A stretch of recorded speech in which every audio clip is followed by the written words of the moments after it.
Olá, meu nome é Marcos Carvalho Lopes e este é o podcast Filosofia Pop.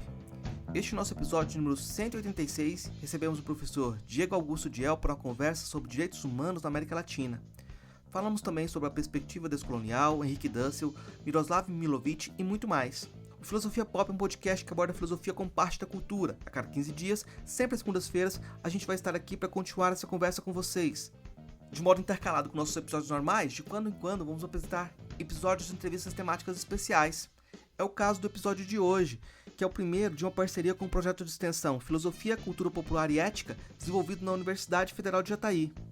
Lembrando que você pode encontrar no nosso site, filosofiapop.com.br, mais informações. A gente tem também perfil no Instagram, no Facebook, no Twitter e em outras redes sociais. Nosso e-mail é contato@filosofiapop.com.br. Vamos então para a nossa conversa com o Diego Diel sobre direitos humanos na América Latina.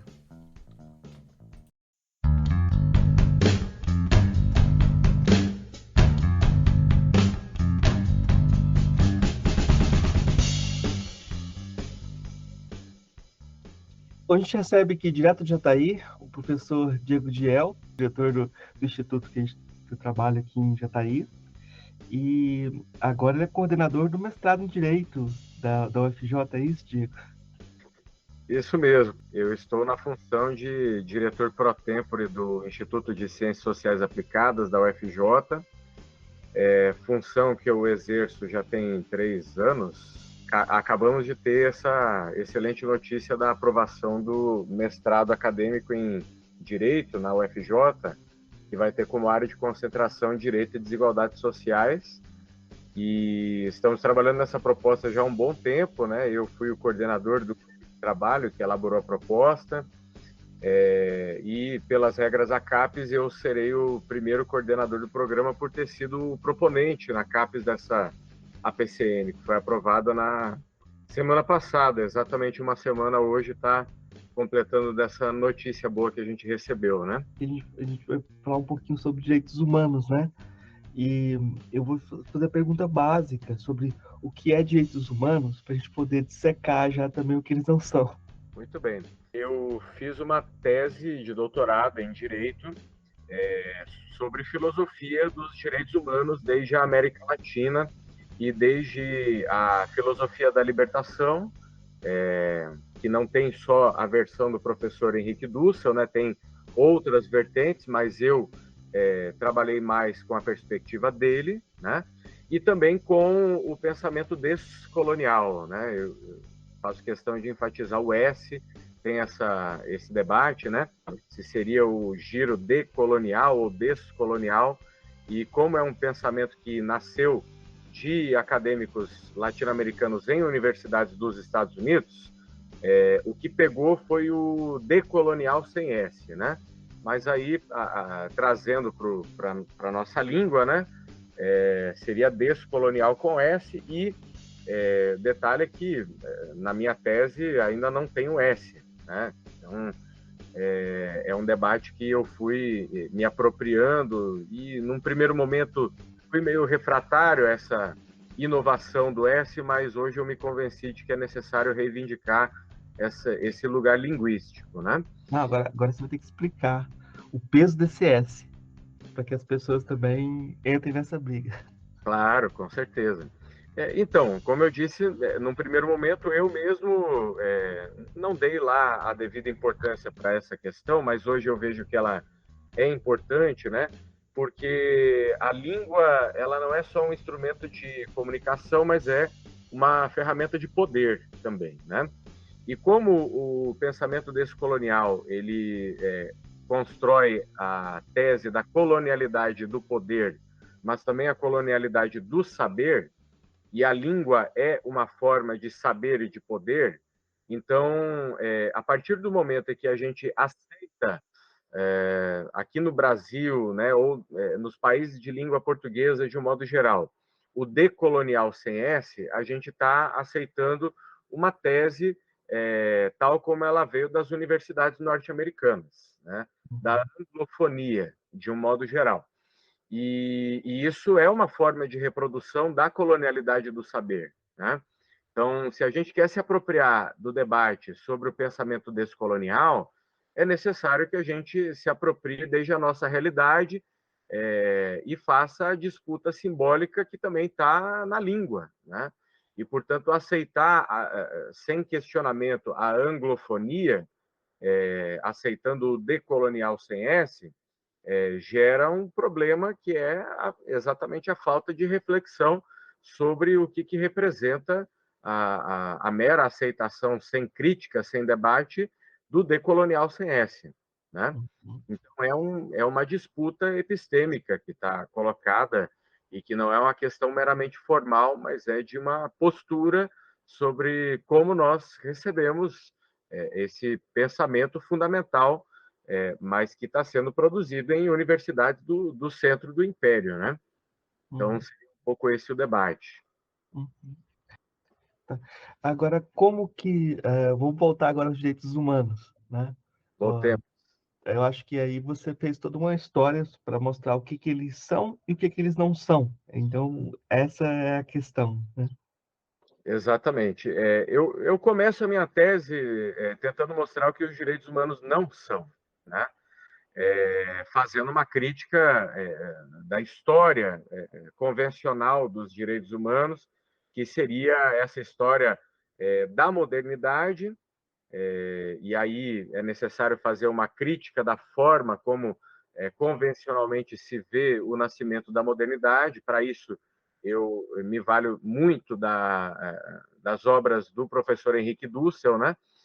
Entendendo que a modernidade não é um fenômeno intra-europeu, né? Mas que a modernidade só nasceu com a conquista da América a partir de 1492, que coloca para os europeus um novo mundo, uma nova problemática, né? E o face a face com o ameríndio, ele gera nos europeus um debate que não existia antes, né? Que é o debate sobre o caráter do humano, num primeiro momento, né? Vamos lembrar que os europeus, no início da conquista da América, tinham dúvidas sobre a humanidade dos ameríndios, né? E o próprio termo indígena é um termo que foi criado, construído pelos europeus e que funcionou como uma máscara colocada à força sobre as várias etnias que estavam na América de um modo geral, né? Mas que não representa a verdadeira subjetividade, a verdadeira identidade dos povos que estavam aqui no Novo Mundo. E os europeus, então, se perguntaram num primeiro momento sobre a humanidade dos índios, né? E constatada a humanidade deles e delas, o outro debate que surgiu foi sobre a racionalidade desses povos, o que levou os europeus a reelaborarem toda a concepção deles sobre o que seria a razão humana, a racionalidade humana, né? E então, diferente de um Habermas que vai colocar o início da modernidade lá no Renascimento Cultural ou na Reforma Protestante, diferente de um Wallerstein que falava num sistema mundo moderno que nasce em 1492, mas que já seria uma razão moderna a partir de fundamentos intra-europeus. O professor Henrique Dussel ele coloca o ano de 1492 como o ano-chave do nascimento da modernidade, porque modernidade é colonialidade, é um debate que o Aníbal Quijano faz desde o pensamento descolonial, e sendo colonialidade, a modernidade não poderia nascer antes de 1492, né, que é a data significativa em que começa a conquista da América, né, e o encobrimento do outro, que deixa de ser a subjetividade étnica autônoma para se tornar um índio, segundo a máscara que vai ser colocada pelos europeus em cada um desses povos. Então, essa é a primeira desconstrução, é a desconstrução que remete a uma leitura não eurocêntrica dessa história, a história da conquista da América, da colonização da América e de como os europeus saíram de uma condição periférica e subdesenvolvida para a condição de povos dominadores do mundo, não em 1492, mas só após as revoluções burguesas e após a Revolução Industrial. Eu recordo até hoje que o meu primeiro encontro com Dussel no México, ele me chamou a atenção para a importância do último livro do professor André Gunder Frank, chamado Reoriente, né? Porque o Dussel trabalhou durante muito tempo com a tese do professor Wallerstein, a tese de que a Europa era periférica durante o período medieval, né, ou chamado, aspas, medieval, e o Wallerstein acredita que a Europa se tornou o centro do mundo a partir de 1492, que é o ano em que nasce o sistema mundo.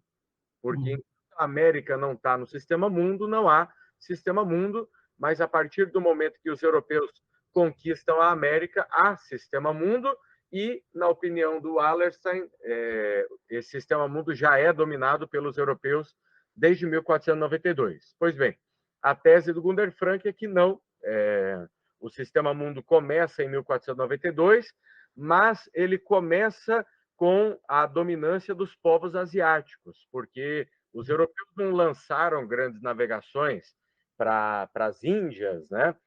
E aí é Índia e China, sobretudo, simplesmente para comprar especiarias, né? Eles foram atrás das grandes mercadorias desenvolvidas naquele tempo, que eram a porcelana, a seda, que era a base do tecido, né? E os europeus eles não tinham o que oferecer nesse comércio com os asiáticos.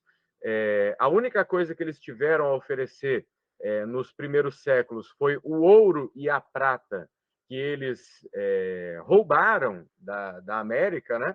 Sobretudo da América Latina, e com o ouro e a prata da América, que eles levavam nos navios para as Índias, né, e para a China, eles conseguiam ter acesso àquelas mercadorias que eram as mais desenvolvidas daquele tempo, e com isso tiveram todo um período de contato cultural, de assimilação de tecnologias, né, e de preparação das bases para o que foi muito tempo depois, né, 3 séculos depois, a Revolução Industrial, que nada mais foi do que uma revolução de substituição de importações. Então, se eles importavam tecidos e porcelana da China, da Índia, com a Revolução Industrial, eles pararam de importar e passaram a se tornar exportadores. E, junto com a Revolução Industrial, veio o desenvolvimento da moderna tecnologia militar, e vai ser só no século XIX que os ingleses vão primeiro conquistar a Índia, né, e transformar a Índia numa colônia produtora de papoula, base da produção do ópio, que os ingleses vão tentar exportar para a China. O imperador chinês proíbe essa exportação, e daí vem as guerras do ópio, que a Inglaterra vence e submete a China. E então o último grande império da antiguidade, do período medieval, como é chamado nos livros eurocêntricos de história, esse último grande império cai e a Europa finalmente se torna dominante. Então, assim, isso é uma bomba, é uma mudança muito significativa no modo de pensamento do professor Henrique Dussel, porque ainda lá no 1492, O Encobrimento do Outro, ele tinha essa leitura wallersteiniana de que a Europa se torna o centro do mundo em 1492, e vai ser só na Política da Libertação, que é uma obra que o primeiro tomo vai ser publicado lá para 2008, mais ou menos, em que ele mostra que, na verdade, a Europa inicia um processo de amadurecimento. Então, a modernidade nasceu em 1492, mas é um processo lento, em que a Europa vai se tornando moderna e vai afirmando uma racionalidade moderna que só se torna completamente madura no século XVIII, né, com o Iluminismo, com a filosofia de Kant, com a filosofia de Hegel, com as revoluções burguesas e depois a Revolução Industrial. E é nesse processo que os direitos humanos são afirmados. né? Porque os europeus precisaram reelaborar toda a sua noção sobre o que é o humano, o que é a humanidade, o que é a razão moderna, para então poder afirmar os direitos humanos, né? E aí eu me valho de uma obra que hoje é uma das grandes referências da filosofia e da história dos direitos humanos, que é a Invenção dos Direitos Humanos, da Lynn Hunt. E a Lynn Hunt é uma historiadora culturalista norte-americana que tem como tese a ideia de que, no século das luzes, do século XVIII, a burguesia liberal e iluminista ela propaga a sua concepção de direitos humanos por meio da literatura. E é a literatura das heroínas plebeias que são oprimidas pelos senhores feudais, pelos monarcas absolutistas, e essa literatura ela se espalha e gera um sentimento de empatia. Uhum. Só que qual que é o problema da Lynn Hunt? É que ela não se questiona sobre quem é a heroína desses romances, que geralmente é uma heroína mulher, branca, europeia e plebeia. Então, não há nenhum espaço ali naquela literatura da burguesia que se tornaria revolucionária e defensora dos direitos humanos para protagonistas que fossem ameríndias, que fossem escravas africanas que foram escravizadas e levadas para o Novo Mundo, né? Uma história de uma haitiana, por exemplo, que se rebela contra o regime colonial não é possível dentro daquela literatura. Então, há um limite para essa empatia, né? E há um limite na própria história eurocêntrica que a Lynn Hunt conta, né? Porque ela não se problematiza sobre os limites dessa literatura burguesa, que são os limites dos direitos humanos burgueses afirmados por essa burguesia revolucionária europeia. Então, quem será o primeiro crítico dos limites desses direitos humanos burgueses? Um jovenzinho de 25 anos que escreve uma obra intitulada Sobre a Questão Judaica, Karl Marx, né? E é interessante que hoje tem uma polêmica, né, entre os autores do pensamento descolonial sobre a validade ou não da obra de Karl Marx para o giro descolonial. Alguns acham que reivindicar Marx é reforçar a colonialidade do saber, o eurocentrismo, afinal de contas é um autor europeu, alemão, da metade do século XIX, né? Então, há os descoloniais que rechaçam Marx e há os descoloniais que entendem que não é possível uma crítica da modernidade e da colonialidade sem o pensamento de Marx. Dussel e Quijano estão colocados entre esses últimos, né, que reivindicam essa perspectiva. Então, eu diria o seguinte, que os direitos humanos são uma invenção correta, a leitura da Lynn Hunt, que não chega ao ponto de dizer que são uma invenção de uma burguesia liberal europeia colonial, né, que inventam a igualdade, que inventam uma certa liberdade, mas que, como dizia o Marx lá na Questão Judaica, é uma liberdade que, no caso da burguesia, se restringe à liberdade de comércio, né? É a afirmação do humano, só que não numa dimensão universal, como pretendia Kant, abstrata, mas do modo de humanidade que é compreendido por aquela burguesia liberal europeia do século XVIII e do século XIX. É bem curioso porque os mandinga lá na África, no século XII, eles fizeram uma carta entre eles, né?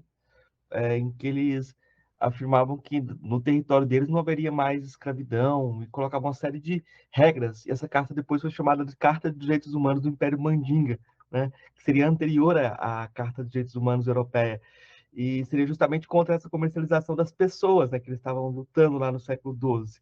E aí vem a grande questão. Ah, apesar dessa origem, o que que a gente pode fazer com direitos humanos? Como é que a gente pode, de alguma forma, redescrevê-los para fazer parte dessa luta descolonial?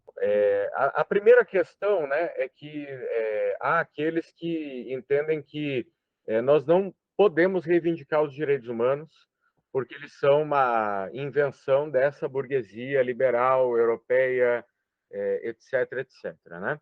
Agora, há uma outra posição que entende que, primeiro, a burguesia liberal europeia inventou os direitos humanos e usou ela como bandeira de batalha nas revoluções burguesas. Vamos lembrar que a, a, a independência dos Estados Unidos se baseou numa carta de direitos, que é a Constituição deles, né? E que só passou a ter validade a partir do momento em que eles aprovaram as 10 primeiras emendas, que são emendas de direitos individuais, direitos humanos. A primeira Constituição da França, que é de 1791, ela teve por base a Declaração dos Direitos do Homem e do Cidadão, de 1789, que é a carta de batalha da Revolução Francesa, era o conjunto de direitos que eles reivindicavam. A questão é que essa burguesia no poder, ela abandonou boa parte desses direitos humanos. Essa é uma primeira questão. E aí a classe dominada nesse novo regime, agora sob domínio da burguesia, se tornou a classe que passou a reivindicar esses direitos humanos, né, que passaram a ser reconstruídos e reinventados. Então, essa classe é o proletariado e ela vai reivindicar aqueles direitos humanos da burguesia, mas também outros direitos humanos que aquela burguesia não havia inventado.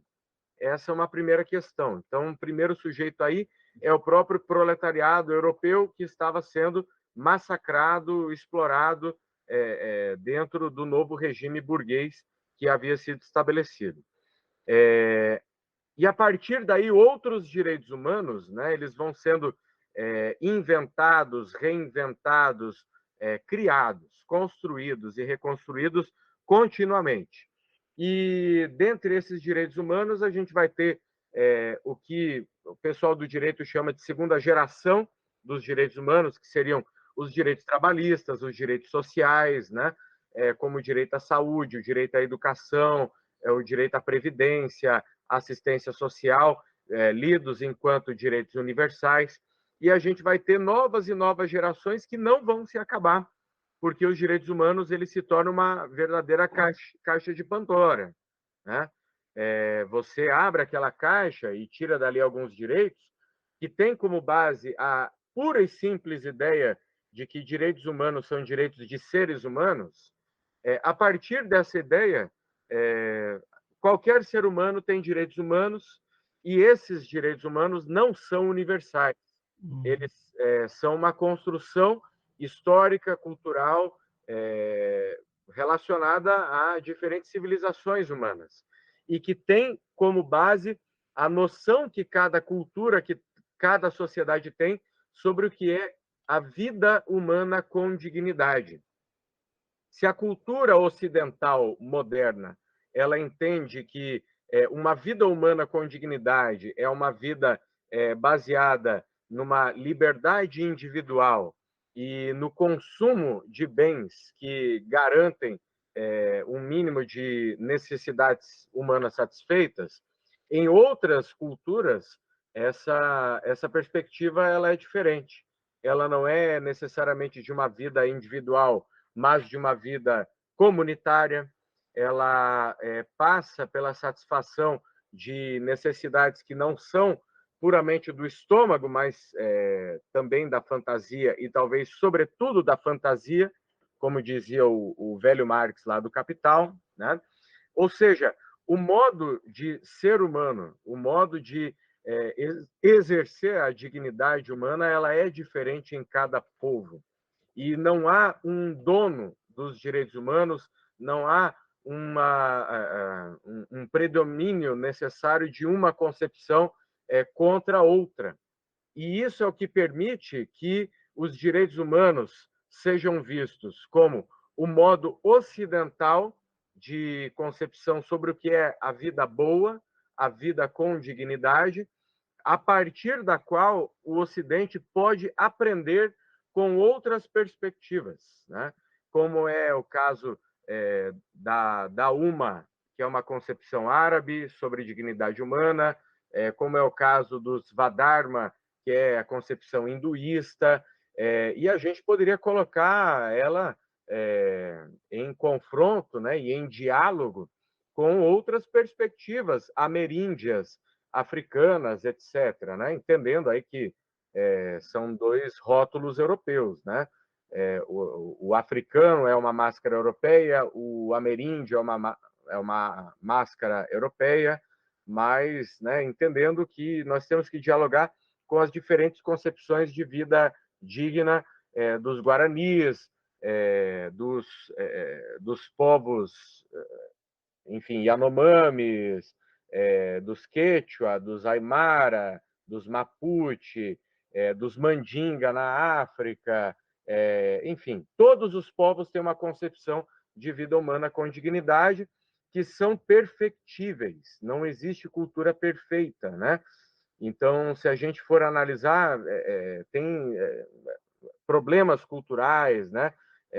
Em cada cultura que gera opressão, que gera vítimas, e eu queria invocar aqui uma ideia de um autor que nos deixou hoje, que é o Franz Hinckelamert, né? Que é um dos grandes professores do Henrique Dussel, e que fala que toda cultura ela é perfectível, né?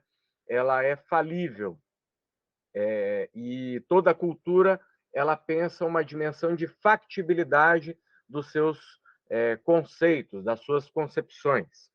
E isso abre espaço para o debate sobre as opressões.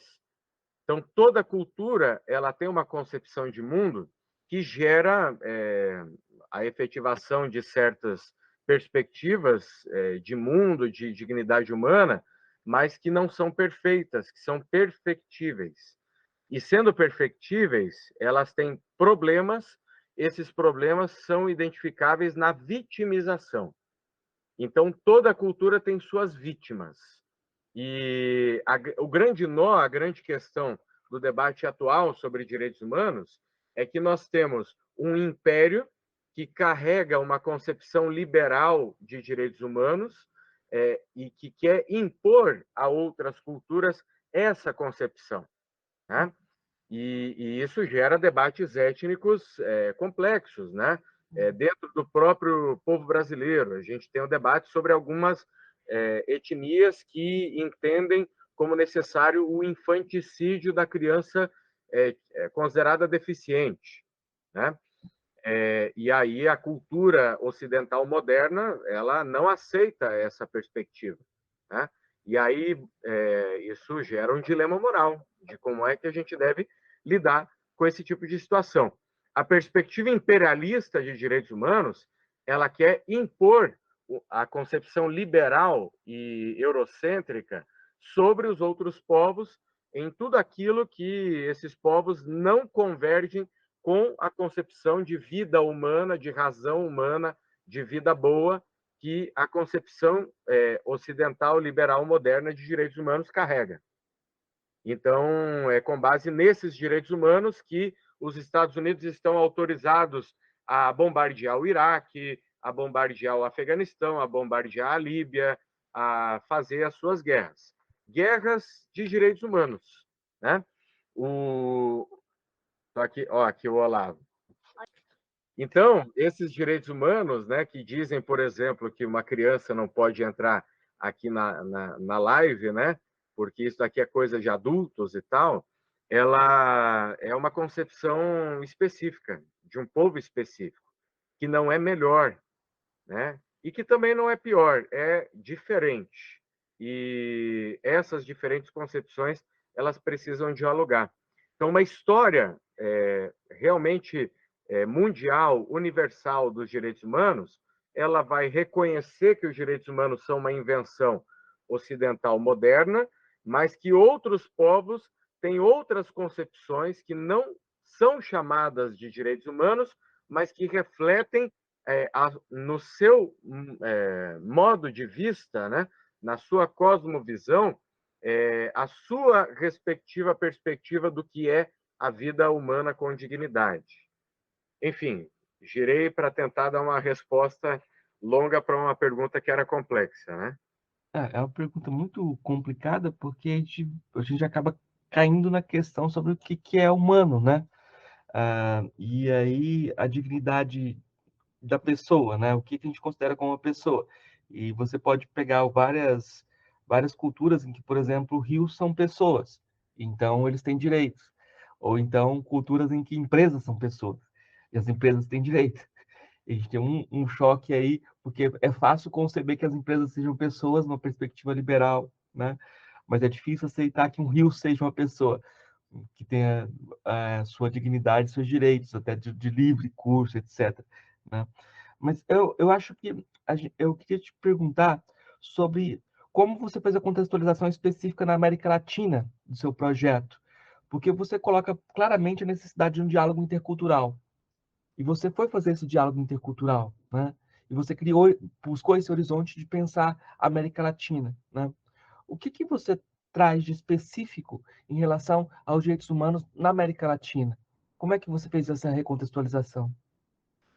Bom, eu queria enfrentar a concepção teórica tradicional, liberal de direitos humanos, que é o que orienta hoje o sistema interamericano de direitos humanos, né? O sistema interamericano, ele é parte da OEA, Organização dos Estados Americanos, carinhosamente batizado pelo Che Guevara como o Ministério das Colônias dos Estados Unidos, né? Então, a gente tem uma comissão interamericana que fica em Washington, que fez historicamente o papel de Ministério Público dos Direitos Humanos, de filtragem, né? Nenhum caso que ia para a Corte Interamericana de Direitos Humanos, que fica em San José da Costa Rica, deixava de passar pela comissão em Washington, né? Então, era só a comissão que podia oferecer denúncias de estados na Corte Interamericana. Isso mudou recentemente, agora organizações de direitos humanos e indivíduos podem entrar com denúncias na corte, mas a comissão continua tendo um protagonismo, um papel importante. E o detalhe é que os próprios Estados Unidos não reconhecem a autoridade do sistema interamericano, nem da comissão e nem da corte, né? Então, é uma contradição evidente. Os Estados Unidos eles se colocam como os guardiões dos direitos humanos no mundo, mas eles não aceitam ingerência de nenhum organismo internacional sobre a sua soberania interna, inclusive em temas de direitos humanos, de violação de direitos humanos, né? Então, eu queria enfrentar essa concepção teórica e essa arquitetura institucional, porque eu parti da noção de que, além de uma outra concepção de direitos humanos, não eurocêntrica, nós precisávamos de uma nova institucionalidade dos direitos humanos, que passaria por um sistema latino-americano de direitos humanos, sem os Estados Unidos, sem a ingerência dos Estados Unidos, né? Então, para isso, eu vislumbrei na CELAC, que é a Comunidade dos Estados Latino-Americanos e do Caribe, criado ali, né, desenhado pelo presidente Hugo Chávez, né, e pelo comandante Fidel Castro, e que foi recebido pelo México e depois abraçado por vários outros países latino-americanos, e desde a época de Bolívar, que nunca que os estados latino-americanos tinham se reunido sem a presença de um representante de Washington. E isso aconteceu na fundação da CELAC, né? Acho que foi, se eu não me engano, lá pelo ano de 2010, 2011 ou 2012. Eu parti da perspectiva, no meu trabalho de campo, né, de realizar entrevistas com militantes de movimentos sociais ligados a uma articulação continental de movimentos chamado ALBA Movimentos Sociais, né? A ALBA é a alternativa dos povos bolivarianos de Nuestra América, né? E a ALBA é uma articulação de estados da América Latina e do Caribe, né? Que envolve a Venezuela, que lançou a ALBA, né? Nos tempos do Hugo Chávez, que tem a participação do México, não, de Cuba, da Nicarágua, da Bolívia, do Equador, num determinado momento, de vários países do Caribe, com os quais a Venezuela tinha um tratado, né, de comércio dos povos, muito baseado no petróleo, mas também de intercâmbio cultural, filosófico, acadêmico, etc.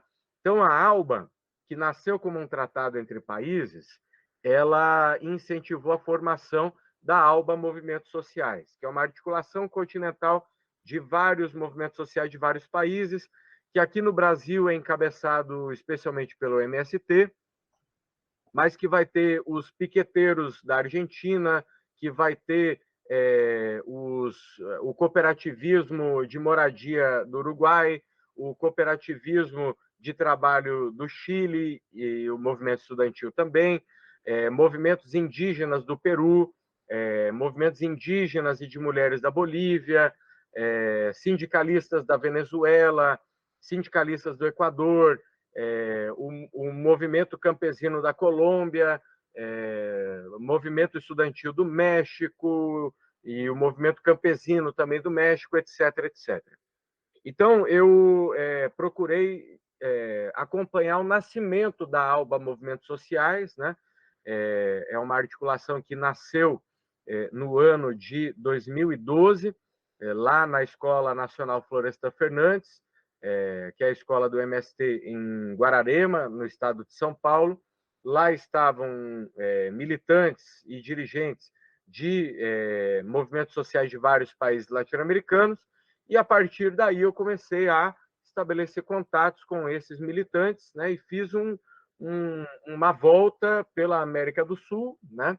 Não consegui ir nos países da América Central, só consegui ir, enfim, fiquei no meu tempo no México, eu também tive a oportunidade de dialogar com esses militantes, e eu compreendi que os direitos humanos, né, eles não fazem parte do discurso desses militantes, desses movimentos sociais, em princípio, mas uma série de direitos que eles afirmam são reconhecidos como parte desse arsenal de direitos humanos que fazem parte hoje dos tratados internacionais e da concepção de direitos humanos de primeira, segunda, terceira, até uma quarta, uma quinta geração, os teóricos já falam que existe, né? Então, quais seriam esses direitos? Seria, sobretudo, o direito à terra, o direito ao território, o direito ao trabalho, o direito à saúde, o direito à educação, o direito à própria cultura, né? E ao respeito por parte dos estados em relação à especificidade dessas culturas, né? Enfim, eles reivindicam direitos relacionados aos modos de vida comunitários deles e também a direitos relacionados à garantia de uma vida humana com dignidade, que é entendida como uma vida humana com saúde, com educação, com o respeito à mãe natureza e o direito ao trabalho, entre vários e vários outros direitos. Mas que, né, uma constatação que eu cheguei, eles não usam o vocabulário dos direitos humanos. Eles usam o vocabulário deles próprios, da comunidade da qual eles fazem parte, né? Que, ora, reivindicam o direito ao meio ambiente, ora, reivindicam o respeito à Pachamama, né?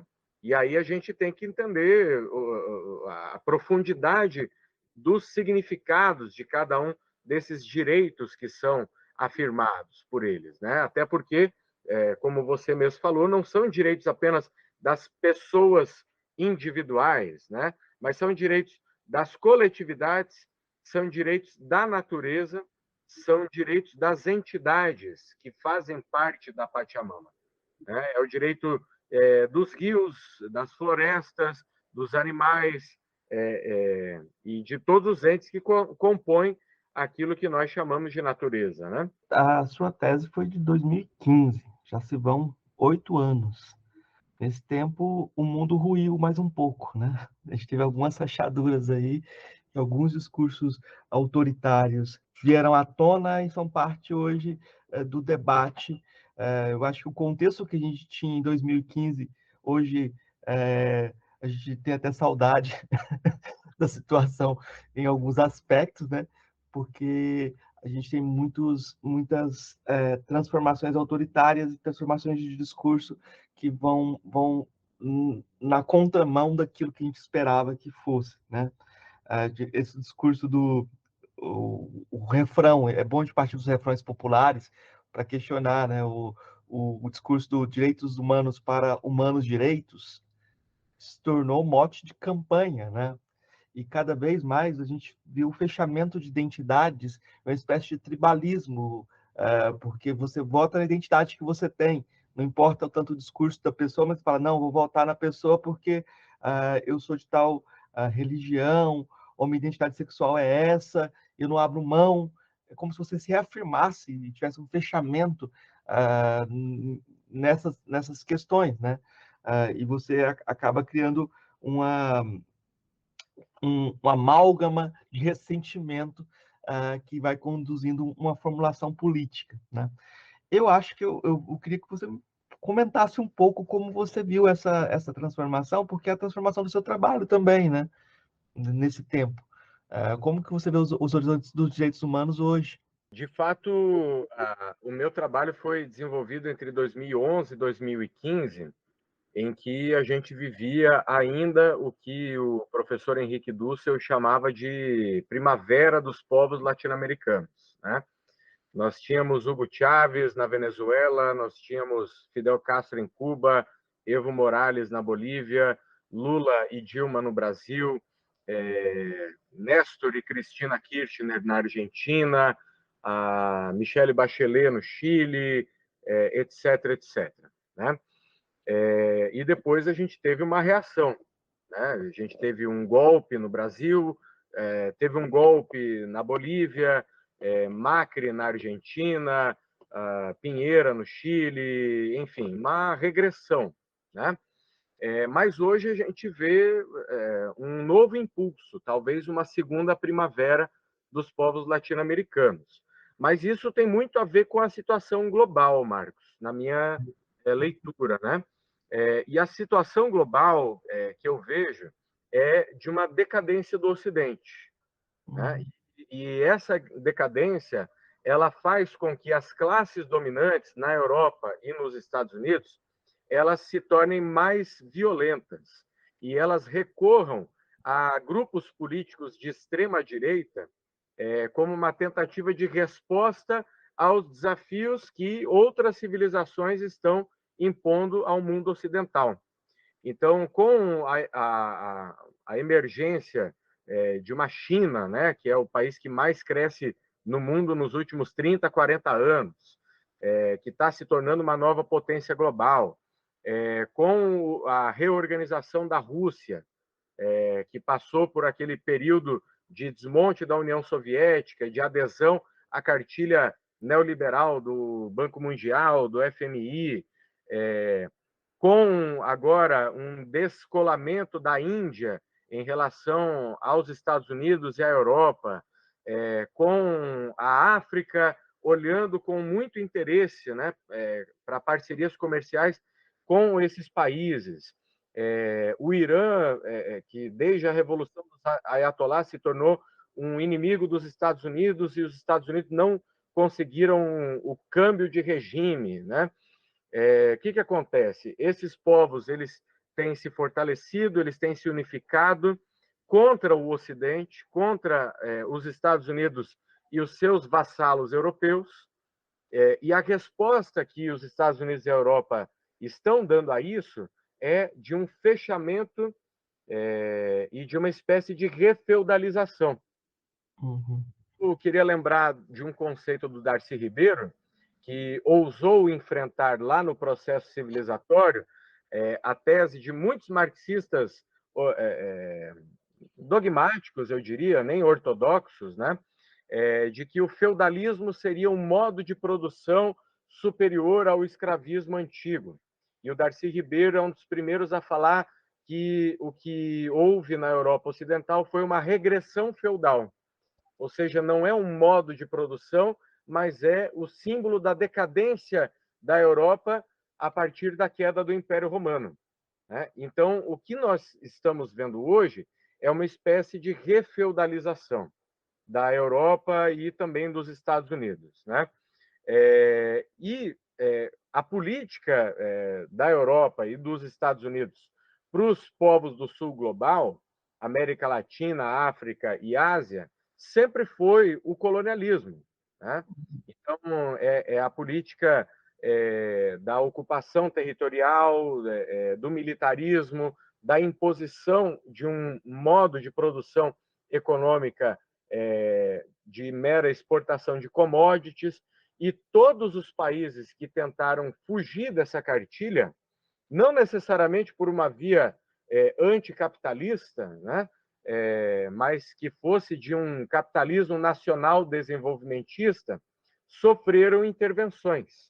Né? A gente tem as invasões norte-americanas na Guatemala, na Nicarágua, no Panamá, a Baía dos Porcos, que foi a tentativa de invasão de Cuba, que foi derrotada, o golpe que no Brasil, né, primeiro veio com as forças ocultas que levaram Getúlio Vargas ao suicídio, depois o golpe de 64, e agora, né, o golpe de 2016, com o apoio dos Estados Unidos, que estavam por trás do golpe na Bolívia, que estão por trás do fustigamento do regime bolivariano na Venezuela, que estão por trás da direita e da nova direita latino-americana.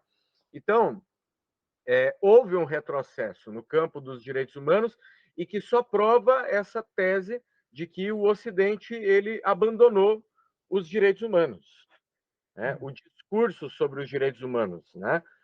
Porque a prática dos direitos humanos já não ia muito bem no caso dos países ocidentais, mas agora o próprio discurso sobre os direitos humanos ele fica de lado, ele fica escanteado, não faz parte do vocabulário dessa extrema-direita global, o vocabulário dos direitos humanos.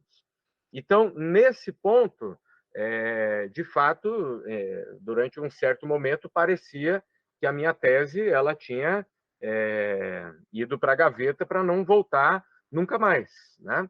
Mas a história ela é feita de ciclos, ela é feita de ondas, né? De avanços e de retrocessos. E o que nós estamos vendo, não na Europa, né? Porque a Europa e os Estados Unidos estão mergulhando cada vez mais nesse obscurantismo da falta de alternativa, né? E de uma extrema-direita que vai dominando tudo, conquistando tudo.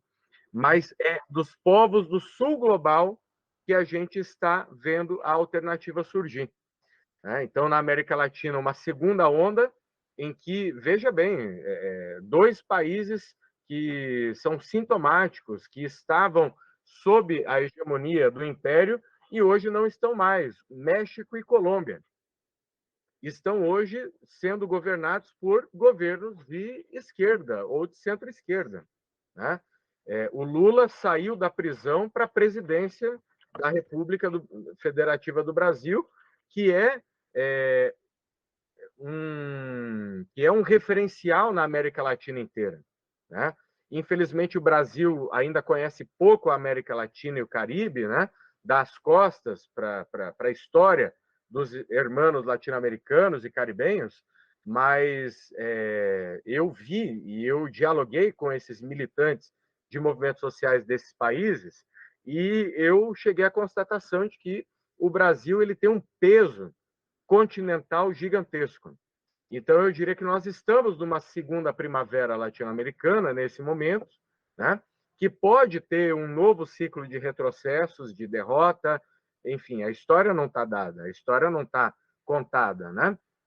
Mas nós estamos nesse momento, nesse segundo ciclo, que nós ainda não sabemos se vai ser tão poderoso quanto aquele primeiro, né? Mas nós sabemos que é um segundo ciclo. E a África, ela está, nesse momento, num processo muito especial, porque ela teve aquela primeira onda, que foi a das libertações nacionais, que tiveram uma retaguarda estratégica da União Soviética, de Cuba, né? Da China um pouco menos, mas alguma coisa também, né? E com a queda da União Soviética e o mundo unipolar dominado pelos Estados Unidos, a África ela foi posta de joelhos pelos Estados Unidos, pela Europa, e nesse momento em que o Ocidente ele perde espaço, né? E essas outras civilizações emergem, a África ela vê nisso uma oportunidade de se libertar de forma definitiva do jugo colonial e neocolonial e da dependência em relação a Estados Unidos e à Europa. E para nós, na América Latina, eu diria que também é uma oportunidade, porque pela primeira vez na nossa história, nós aqui no Brasil, por exemplo, que fomos primeiro colônia de Portugal, depois uma neocolônia da Inglaterra, né? A gente se tornou independente politicamente, mas não soberanos, né? E não independentes em termos econômicos. Caímos na dependência da Inglaterra, depois caímos na dependência dos Estados Unidos. Nós estamos num momento único da história do mundo e da nossa história, em que povos não europeus, que não têm no seu DNA, na sua prática histórica, a política colonialista, né? A possibilidade de estabelecer parcerias soberanas com esses povos não europeus e não coloniais, para que pela primeira vez na nossa história a gente seja realmente soberano e independente. E que a gente possa, ao invés de importar uma concepção europeia, ocidental, liberal de direitos humanos, que a gente possa formular uma concepção nossa, uma concepção latino-americana, uma concepção africana, uma concepção árabe, uma concepção chinesa, indiana, do que é a vida humana com dignidade, que em alguns povos pode ser chamado de direitos humanos, em outros povos pode ser chamado de outra coisa. Eu fiquei lembrando de um desenho, eu acho que você vai lembrar dele também, mas os mais jovens não vão reconhecer aquele desenho Tropas Estelares, que passava na Globo de manhã, depois foi filme, e era sempre um grupo lutando contra os insetos que invadiam tudo, né? E acho que tem uma passagem no filme, se eu não me engano, que de repente eles têm um sinal de que os insetos estão se comunicando, ou seja, os insetos têm linguagem, os insetos pensam e o pessoal corta, censura essa comunicação e o valor ideológico de toda a série se apresenta, né? Porque são sempre aquela coisa de você não pode reconhecer o outro como um igual, você não pode reconhecer essa diferença e gerar comunicação, senão a guerra perde o sentido e você se mostra como fascista, né? Eu estou buscando essa história dos Tropas Estelares para a gente pensar nos limites também do diálogo habermasiano. Vamos falar do Miroslav Milovic. Eu acho que você tem um diálogo com ele e ele é um testemunho dessa possibilidade de tentar construir uma autonomia semântica, né? De pensar a partir de outros lugares e outras posições. Eu queria que você falasse um pouco sobre o seu diálogo com ele, porque é um diálogo incompleto, inconcluso, mas é um diálogo que eu acho que continua, né? Excelente a lembrança do meu querido camarada Miro. O Miro, eu conheci ele no doutorado que eu fiz na UNB, né?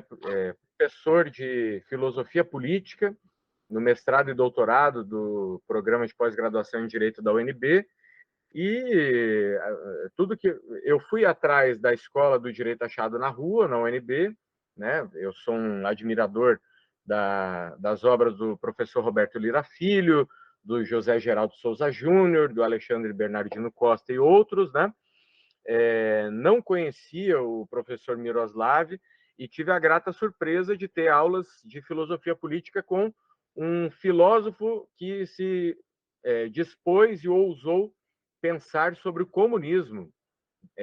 Hoje em dia, né, que o comunismo é tão demonizado, estigmatizado, e numa faculdade de direito do porte como é o da UNB, né, com grandes sumidades, ministros do Supremo Tribunal Federal, do STJ e outros tribunais superiores, etc. É uma casa muito plural, que tem neoliberais, tem keynesianos, tem marxistas, tem descoloniais, pós-coloniais, etc. Uma casa muito rica, e tinha, né, um comunista, Miroslav, que foi orientado na tese de doutorado pelo Karl Appel, né? E Appel foi um filósofo da segunda geração, ele né, ainda é vivo, um filósofo da segunda geração da Escola de Frankfurt, que dialogou com o Henrique Dussel. Então, Dussel, ele chamou Habermas para um diálogo, Habermas não aceitou, né? Mas o mestre de Habermas, que foi Appel, aceitou o diálogo com Dussel, e Appel foi professor, orientador do Miroslav, assim como Dussel foi meu professor, meu orientador. Então, o diálogo que eu tive com o Miro, ele tem um pouco dessa nuance, mas tem uma outra, que é o fato de que o professor Miroslav, que começa na filosofia muito ligado às ideias da segunda geração da Escola de Frankfurt, especialmente Appel e Habermas, né? Ele, com o avançar do tempo, né? E ele, como um iugoslavo de origem étnica sérvia, né? E que viu os horrores da guerra da Iugoslávia e de como um país comunista ele mergulhou na guerra civil de uma disputa interétnica, né? E por etnicidades que são muito mais antigas do que a história da Iugoslávia, porque a Iugoslávia é uma invenção comunista do século XX que conseguiu juntar Bósnia, Sérvia, Croácia, Montenegro, etc., etc., né? Ele viu na guerra da Iugoslávia os limites do diálogo habermasiano, né? Então, esses limites, eles já estão na filosofia do Henrique Dussel, porque enquanto Habermas ele idealiza uma situação ideal de fala, né? Numa perspectiva que é contrafactual, ou seja, ela não está no mundo empírico, ela não está no mundo dos fatos. E a partir dessa filosofia transcendental, né, que ele reivindica a partir do neocantismo do Appel, né? Enfim, Appel é o primeiro na Escola de Frankfurt a reivindicar o retorno de uma filosofia transcendente que fala numa situação ideal a partir da qual nós medimos a condição real de fala, né? O Dussel ele vai fazer um caminho contrário, porque ele vai falar que nós temos que teorizar, filosofar sobre a situação concreta de fala e não a situação ideal. E a situação concreta de fala, ela parte da opressão, ela parte da exploração. Logo, o diálogo ele tem que ser estabelecido entre as vítimas, porque as vítimas são concretas, né? De uma situação de opressão que também é concreta. E é a partir do consenso crítico das vítimas de um determinado sistema que são elaborados os projetos políticos, as utopias, os projetos de libertação. E esses projetos eles são colocados, então, em prática, né? E esse projeto de libertação é o projeto de certas vítimas que lutam para se libertar e que, quando vencem na sua luta, elas transformam o regime, né? Então, não é a mera inclusão do outro, habermasiana, né? porque a inclusão do outro ela pressupõe um sistema estabelecido que se abre para incluir o outro e não para transformar a si mesmo, para não transformar ao sistema estabelecido, né? Ou seja, é uma postura, a do Habermas, de quem fala desde o ponto de vista do sistema e que propõe que o sistema se abra para dialogar com o outro e incluir o outro. O Dussel ele está partindo de vítimas concretas que se propõem a transformar o sistema e não ser incluídos no sistema, né? Então, essa é a postura do Dussel. A perspectiva do Miro, depois que ele rompe com a escola de Frankfurt, né, da segunda geração neocantiana de Apel e de Habermas, é a de dizer que nós temos que buscar a potência desses oprimidos. Exatamente desses oprimidos, e ele vai encontrar na filosofia do Antônio Negri a principal referência para pensar nessa potência.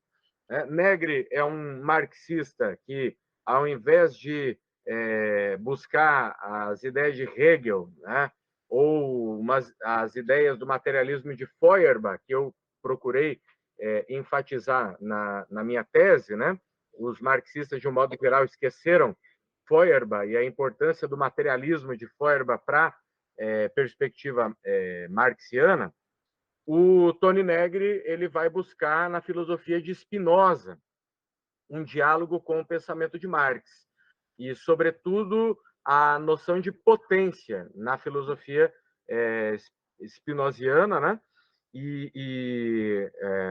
Negri vai encontrar no conceito da multidão essa potência.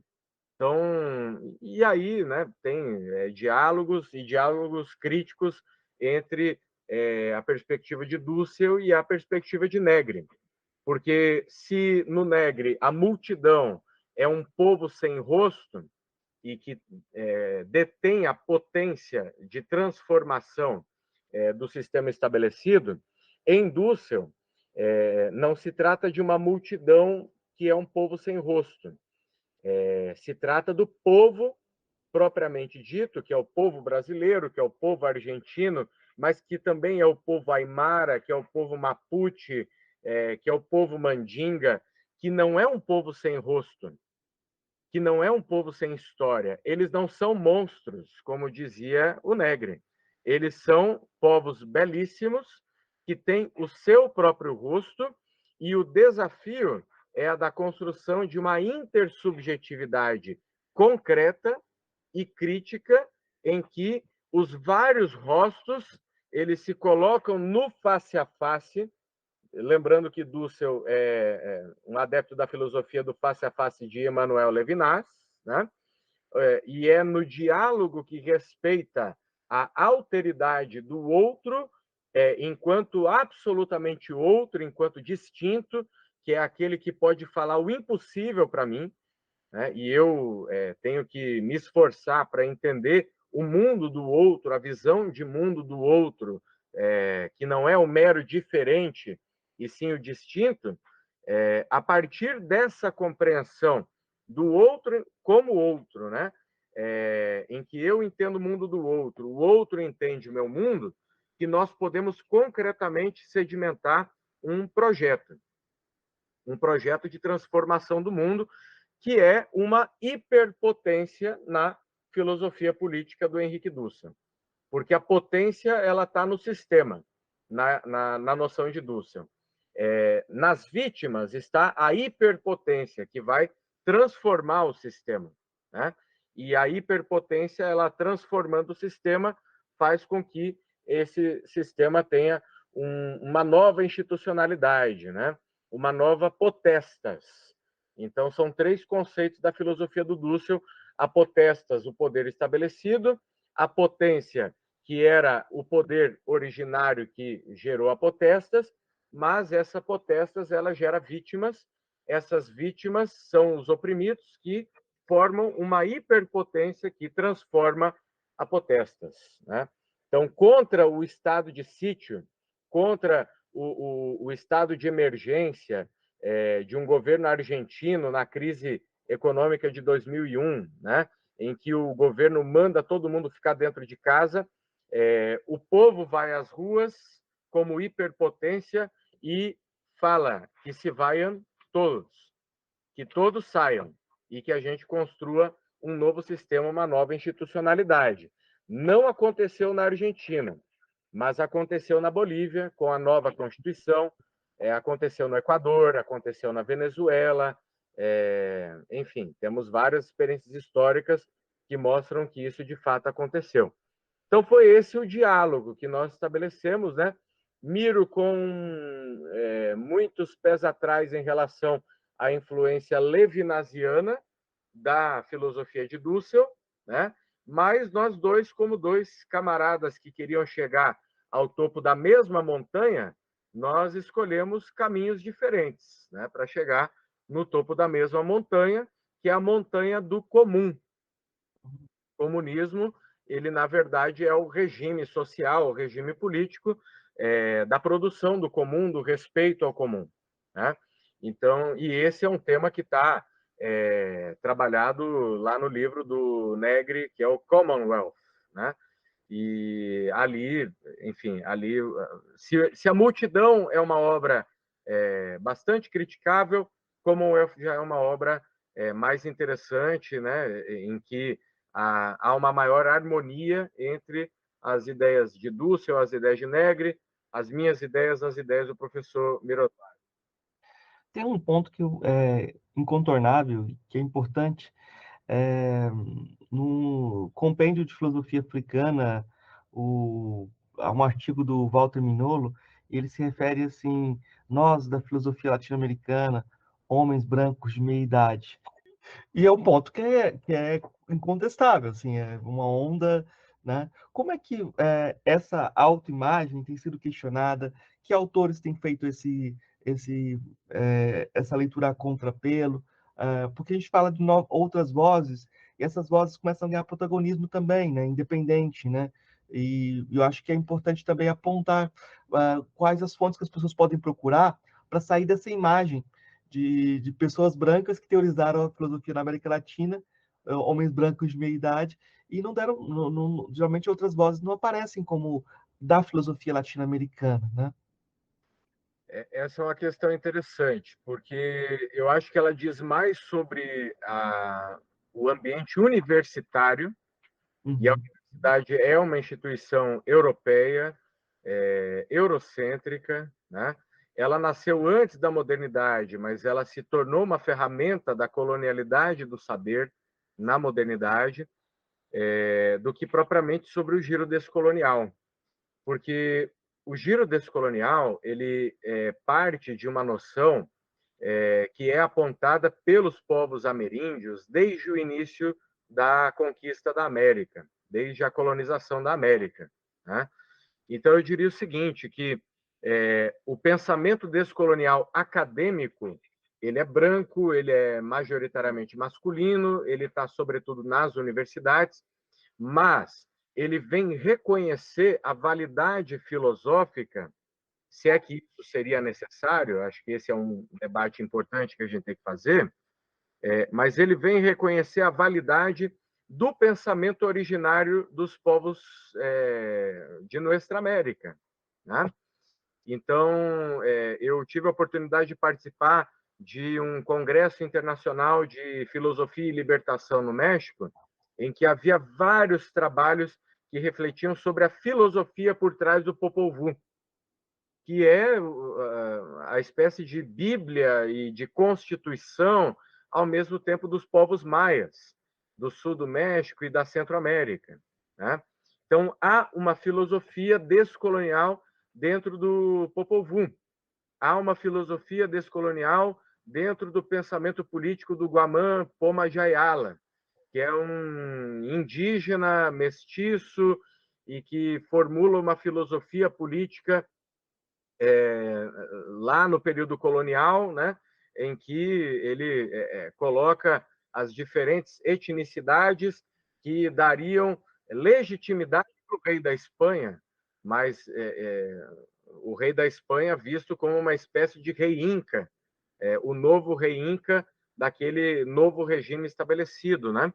Ou seja, o pensamento descolonial ele está hoje nas comunidades populares, ele está nas etnias indígenas, ele está no pensamento das etnicidades africanas, né? Ele está no sul global, de um modo geral, e ele está mais fora da universidade do que dentro da universidade. O que entra na universidade é aquilo que a universidade, enquanto instituição burocrática, ocidental, abraçada pela modernidade, machista, racista, sexista, etc., etc., ela consegue assimilar, né? E é claro que a universidade tem se aberto nos últimos anos pela pressão dos movimentos sociais, mas essa pressão ainda tem gerado uma mudança muito superficial. Então, ainda são poucos os professores e professoras indígenas, negros e negras, mulheres, LGBTs, que entraram dentro da universidade e que conseguem trazer essas bases do pensamento descolonial.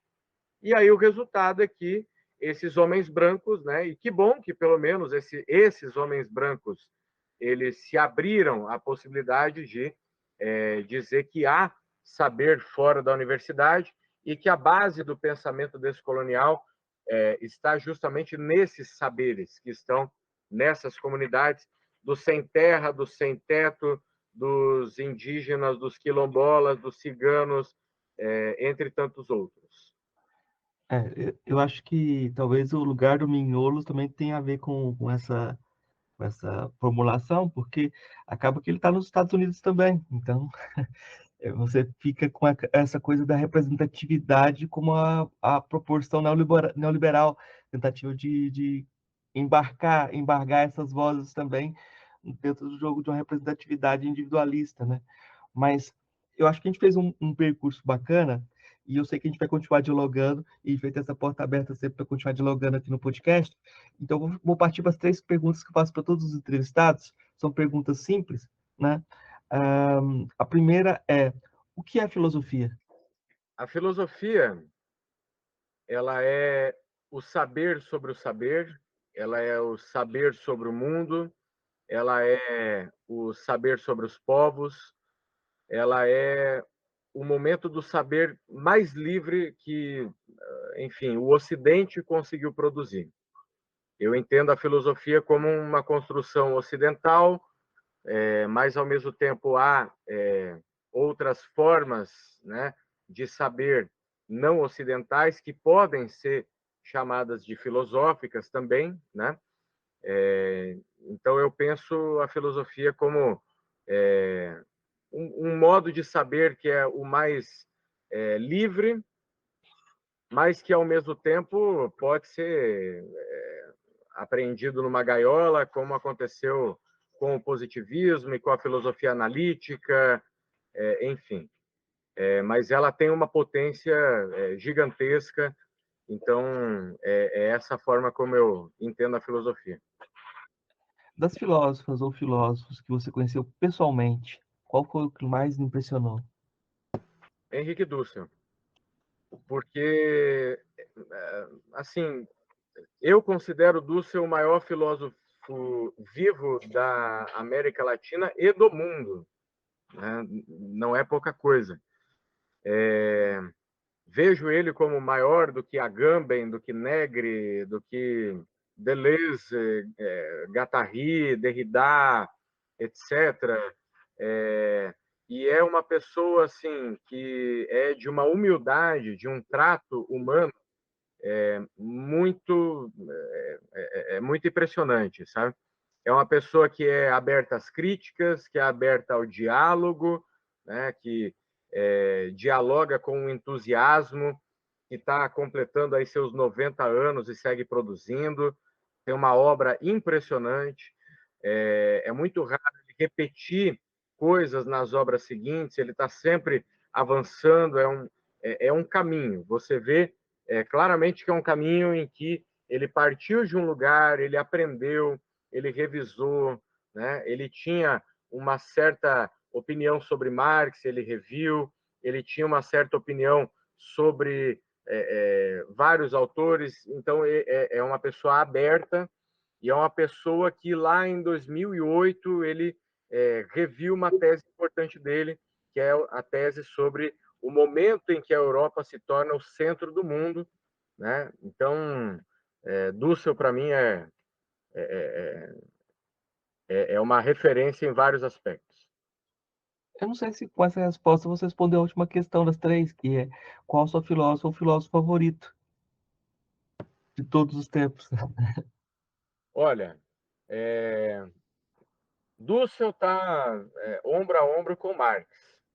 Marx é o nosso célebre desconhecido na filosofia, né? Porque uma parte da minha tese foi um esforço de tentar mostrar a importância de Feuerbach no pensamento de Marx, né? Nós temos uma filosofia marxista que puxa para Hegel, tem uma sociologia que puxa Marx com Weber, a gente tem Negri que tenta combinar Spinoza e Marx, e acho que falta alguém para mostrar a importância de Feuerbach e do materialismo de Feuerbach no pensamento de Marx.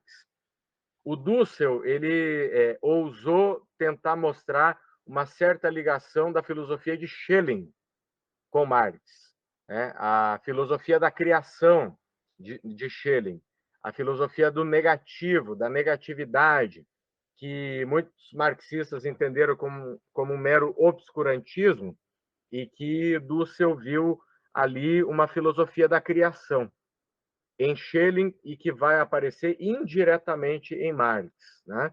E eu fiz um trabalho de mostrar a importância do materialismo de Feuerbach, que não é simplesmente a inversão da filosofia que estava de cabeça para baixo para colocar de cabeça para cima, que os marxistas falam, né? É um rompimento com o dualismo. O dualismo é a perspectiva que separa corpo e alma, que separa o concreto do ideal, né? E o materialismo de Feuerbach portanto, também o materialismo de Marx, ele busca superar esse dualismo, né? A dialética, ela não é simplesmente partir do concreto, do material, para então chegar no mundo das ideias, entendendo as ideias como reflexo do mundo material, né? Essa é uma concepção ainda dualista. O materialismo, de fato, é uma concepção unitária, antidualista, que não aceita a separação entre o material e o espiritual, entre o material e entre o concreto e a ideia. Tá tudo junto e misturado, né? E nesse processo, então, eu diria que Marx é um célebre desconhecido. Marx é um cara que também foi aprendendo ao longo da sua vida. Durante a década de 1850, Marx foi aprendendo que ele ainda era um tanto hegeliano na sua concepção da história, né? Isso fez com que ele mudasse completamente a postura dele, de um cara que no começo de 1850 comemorava a vitória dos norte-americanos sobre os mexicanos, a conquista do ouro da Califórnia, a conquista do ouro pelos ingleses na Austrália, massacrando os aborígenes. Ele dizia, não que ele comemorava, mas que era um mal necessário para o avanço da civilização, do progresso, etc. Mais ou menos como a filosofia da história de Hegel, né? E que levava ele a dizer, a Irlanda é uma nação dominada pela Inglaterra, ela só se libertará quando a Revolução Proletária acontecer na Inglaterra. 10 anos depois, Marx escreve em cartas: mudei completamente de opinião. Hoje eu acho que a revolução na Inglaterra só acontecerá quando a Irlanda se libertar do jugo da Inglaterra, né? E enquanto boa parte dos marxistas até hoje acha que a libertação do sul global depende da revolução no centro do capitalismo, que era o que Marx, lá no começo de 1850, pensava, o Marx, que escreveu o Capital, ele já entende que a Inglaterra só fará a revolução, que o centro do capitalismo só fará a revolução quando a periferia se libertar.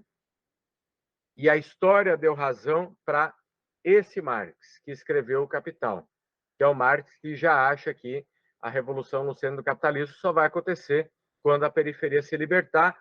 E a história do século XX e a história do século XXI tem sido a história da luta da periferia pela libertação.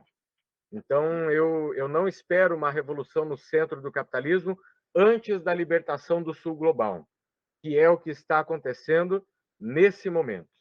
Então, para mim, seriam Marx e Dussel, né? Tá ótimo. Eu queria pedir indicações. O que você indica para os nossos ouvintes de livro, música, filme, que você quiser indicar? Olha, para não dizer que eu não falei das mulheres, né, que com certeza eu vou ser criticado aqui, eu queria indicar o Caliban e a Bruxa, da Silvia Federici, né? É uma leitura marxista e ao mesmo tempo, não é aquele marxismo dogmático sobre a acumulação primitiva dos corpos das mulheres pelo capital, na modernidade e no capitalismo. Então, é uma obra, eu diria, fundamental. Também adoro Franz Fanon. Os Condenados da Terra trazem aquele espírito de luta do acadêmico, que não é meramente um teórico de gabinete, de ar-condicionado, né? E que não coloca nenhuma esperança no colonizador, no europeu, né? Nos povos dominadores.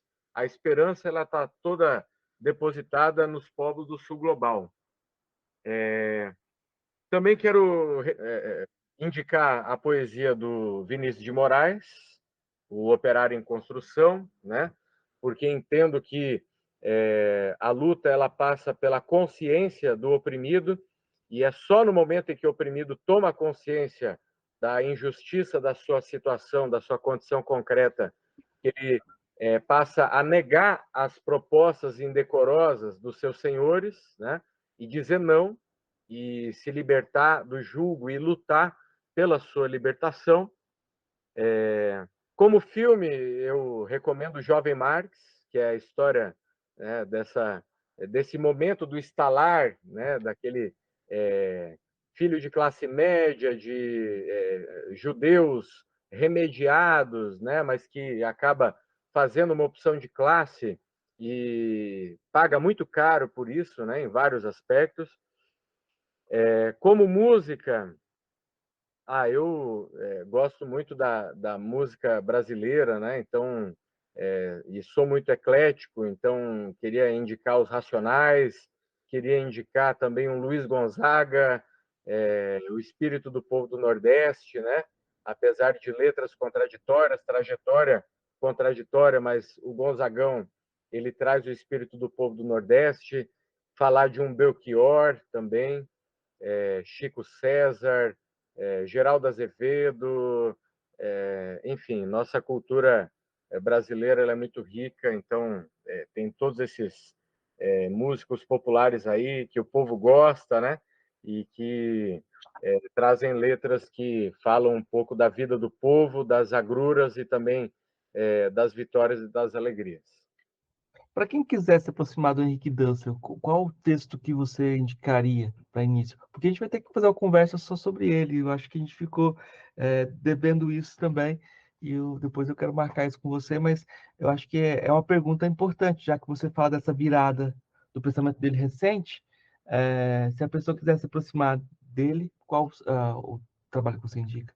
Olha, eu começaria pela Filosofia da Libertação, que é uma obra de em torno de 100 páginas, não é muito longo. Ele escreveu logo depois que ele sofreu o atentado à bomba pela extrema-direita argentina e se exilou no México e perdeu boa parte dos livros dele, né? Então, ele escreveu 100 os livros, uma obra que traz as 6 categorias centrais da filosofia da libertação. Também, então, assim, eu começaria por essa obra, depois eu leria 1492, O Encobrimento do Outro, que é a leitura histórica, né, de uma outra forma de ver a modernidade, e eu partiria, então, para a Política da Libertação, o volume 1, que é História Mundial e Crítica, né, que é um catatal de 600 páginas, em que ele vai falar da filosofia política dos ocidentais, né, mas também dos árabes, de Confúcio, dos chineses, etc. E ali está o momento dessa última virada dele. O Dussel tem várias viradas, né? Então, assim, eu já topo desde já essa conversa só sobre o Dussel, porque ele era um heideggeriano que virou a partir do Levinas, aí ele era meio antimarxista, ele virou nos anos 80 lendo as obras de Marx no original, aí ele vira de novo quando ele dialoga com Apel nos anos 90, aí ele vira de novo com Guder Frank e essa nova leitura sobre o momento em que a Europa se torna centro do mundo. Então tem pelo menos essas 4 viradas aí, 5. Então essas seriam as 3 obras para ter um entendimento mínimo sobre o conjunto do pensamento dele.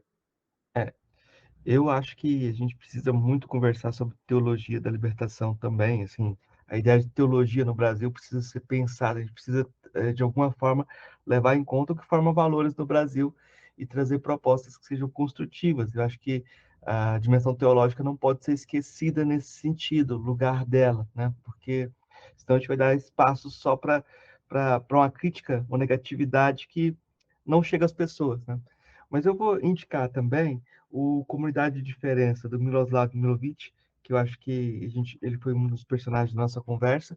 Algumas coisas do que o Diego falou, se você procurar os artigos dele na internet, você vai encontrar ele, tanto a tese dele de doutorado, a Reinvenção dos Direitos Humanos pelos Povos da América Latina, para a Nova História Decolonial, desde a praxis da libertação dos movimentos sociais. Você vai encontrar na tese dele muitas das coisas que a gente falou hoje, mas ele tem textos também que vão recontextualizar, por exemplo, o próprio Marx, que ele falou dessa superação de como Marx supera a sua relação com Hegel, né? Os 2 momentos que ele faz essa superação. Então, eu acho que é interessante vocês irem atrás do texto do nosso entrevistado também para aprofundar um pouco mais, né? E queria agradecer ao Diego por essa possibilidade de diálogo. Eu espero que a gente continue conversando. E eu acho que, para o pessoal da filosofia, na formação em filosofia, geralmente a gente não estuda Marx. Marx não faz parte do repertório da filosofia, né? E é muito estranho também quando a gente vê que o direito também não te dá essa formação de muitas coisas. A pessoa tem que ir atrás, né? Então, que a gente estimule as pessoas para irem criar caminhos também, né? Eu que quero agradecer pelo convite, viu, Marcos? É uma honra estar nesse podcast seu aí, que é um sucesso estrondoso, e me colocar à disposição para a gente continuar dialogando. De fato, esses são autores que são pouco discutidos, tanto no direito quanto na filosofia, né? E a nossa tarefa é resgatar eles, porque eles têm um potencial crítico que para nós é fundamental para pensar o direito, para pensar a filosofia como formas de saber que podem servir tanto para oprimir quanto para lutar pela libertação, né? Sempre reconhecendo o protagonismo dos povos, mas acho que a gente tem uma tarefa fundamental, que é a produção teórica, a produção científica, filosófica, para a gente poder refletir sobre aonde estão as potências ou as hiperpotências, né? E como elas podem ser canalizadas para a construção de um novo mundo, de um mundo descolonial e descolonizado, nos seus vários aspectos. Tá certo, muito obrigado.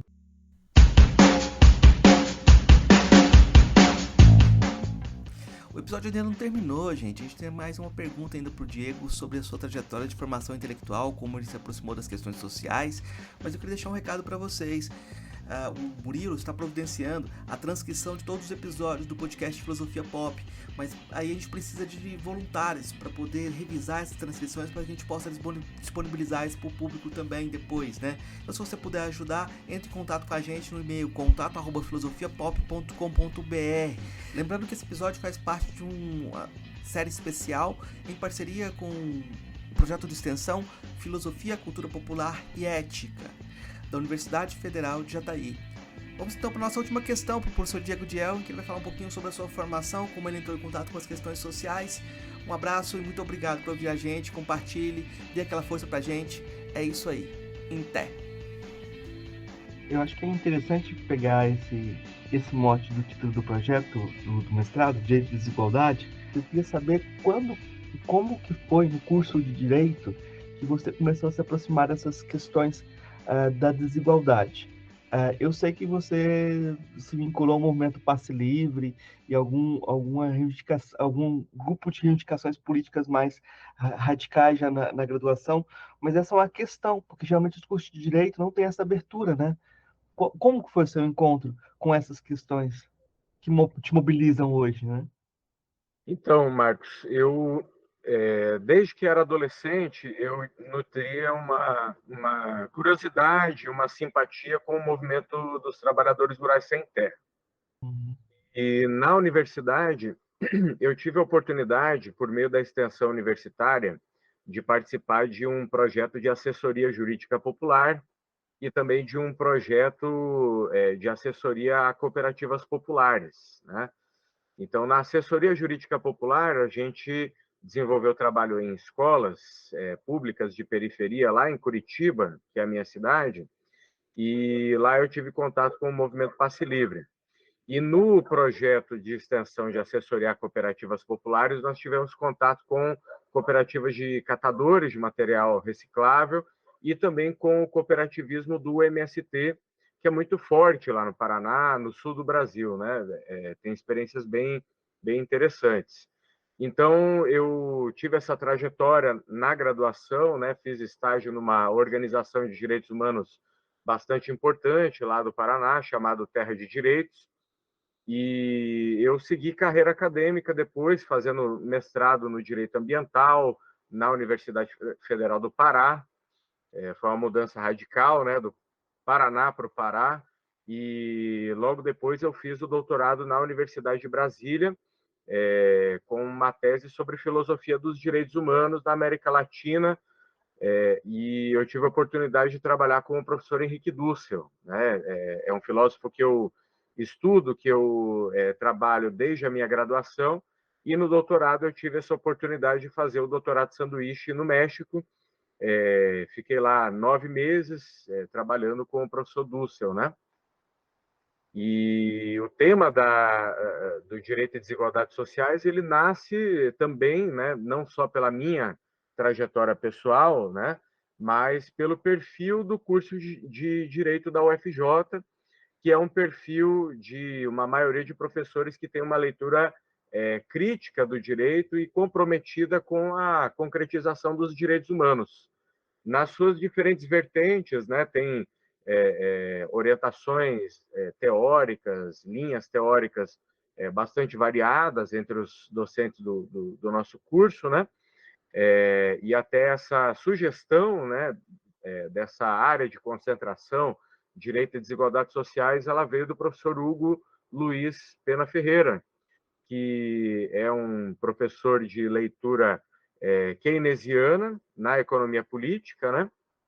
E que tem uma leitura do direito constitucional e do direito econômico e desse debate entre direito e economia numa perspectiva comprometida com a construção de políticas públicas para afirmação de direitos, né?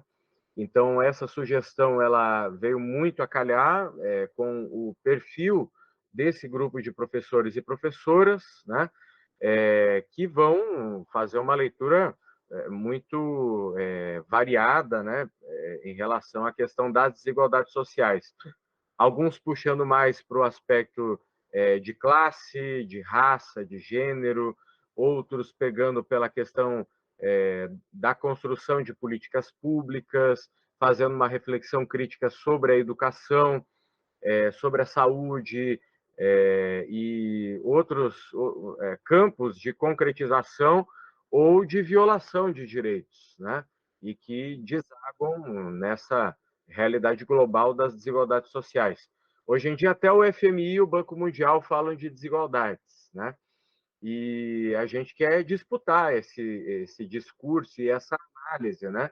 Porque se há um consenso sobre a desigualdade social ser talvez a grande mazela do mundo contemporâneo, né? O diagnóstico sobre as causas das desigualdades são muito variados e nós queremos fazer essa disputa teórica, né? E, enfim, mobilizando as várias ferramentas analíticas, filosóficas, para a gente poder discutir quais são as razões das desigualdades e, sobretudo, questionando a realidade local de uma universidade que está situada no sudoeste goiano, que é uma região em que predomina o agronegócio, enquanto um dos principais produtores de desigualdade social na nossa leitura. Né?